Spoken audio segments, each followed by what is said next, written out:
Mwale Medical Center is one of the first believers of the Akoin as to what we were doing. We sat with the whole team, with Julius Mwale and his team, and he was explaining to me exactly what they were doing in Kenya. And Kenya is one of the first, you can say launchers of what you can call the M-Pesa, which is very similar to as what we're doing in this world now with all these mobile transactions. But they had perfected it first in Kenya, and Kenya has been leading when it comes to that. So we felt that Kenya, it being that, we want to follow in those, steps as we move forward with Akoin, because they've kind of already had, the movement going to an extent, and there was no reason to reinvent the wheel, but it was also the perfect place to test, what we were trying to do as a beta testing center as well. So, we partnered with Mwale to be able to utilize the Akoin as a way of, facilitating their whole payroll. So everyone that works there is getting paid by Akoin, so that's, it's so much more to it. I'm just happy to be that Akoin was chosen and was believed in enough to be able to, facilitate a responsibility this large. But John, if you give them the specifics, because you're like the guru of this whole thing right there. Yes, and towards the end, Lynn, let's also talk about how this intersects with gaming and entertainment.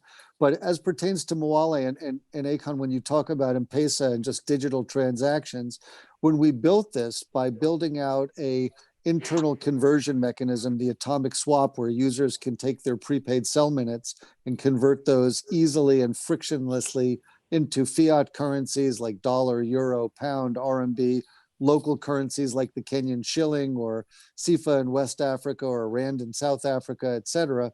And then from there into cryptocurrencies like particularly Tether and Bitcoin and some of the ones that the dApps on our platforms will do. We help to provide a lot more ways for people to do more with those prepaid cell minutes or those digital transactions. And so our goal was to do a more advanced version of something that was already in broad adoption.